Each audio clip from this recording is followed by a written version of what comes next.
When someone is heading towards burnout, is there a point that they can bounce back from the sort of precipice, or is it at that point just inevitable? There's no turning back? Oh yeah, I think you can always bounce back. But the changes that you often have to make are so significant that most of us don't want to do that, right? Like, so I'll just give a couple of examples.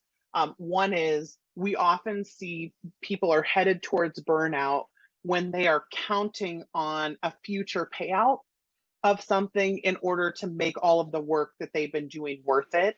And then when you count on that future payout happening, if it doesn't happen, it creates such a significant, not depression medically, but like a depressive feeling, right? Like a frustration, anger, sadness feeling that triggers other things, right? Like it makes us want to work harder and whatever. So it's almost always systemic.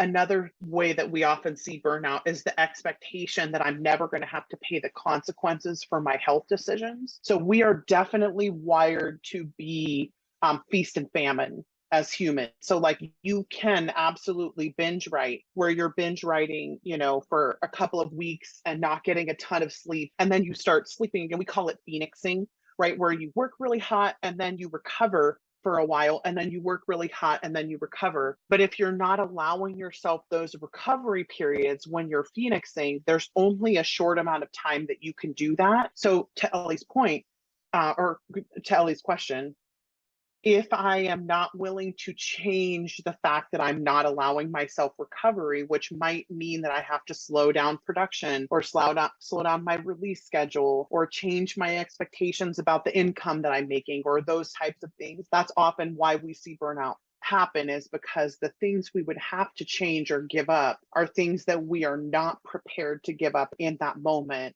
And then burnout makes us ask the question, do I want to go back to that? Or am I willing to like change my expectations, which might often mean things like getting a second job or going back to a day job that I had previously quit, or asking my parents for money, or asking my spouse to carry or partner to carry the majority of the finances for the household for some time. Like those are all very, very painful discussions to have. And they aren't always things that we want to do preventatively. Sometimes they have to be reactionary. And so I would say, is it possible to stave it off? Absolutely. Is it likely to happen? It's very rare. And usually the reason it happens is because they've been through major burnout before and they don't want to go through it again. I suppose part of it must be what you said before about being able to step back and reflect on the situation and notice what you're doing and Yeah. notice the patterns and notice what you're not getting and not giving yourself enough of. Yeah. Yes. That is a huge piece of it. And I think another huge part is what we believe is true about the industry is instinctively wrong. Like we believe that we have to make the money now or we're never going to be able to make it. Because, of course, during the gold rush, like, 2009 to 2016, 17, 18, during the gold rush, that was absolutely true. Like people were coming in, doing very little, making in terms of like not doing all of the giant marketing campaigns and all of the like it was much, much easier to just write a book and release it and make money during the gold rush. And so there was this feeling of like, as quickly as possible, let's make as much money as we can because soon the gold rush will be over. Well, yes, absolutely, that was true. But now the gold rush is over. And now it is an established industry that we live in and work in, which means that the money's not going anywhere.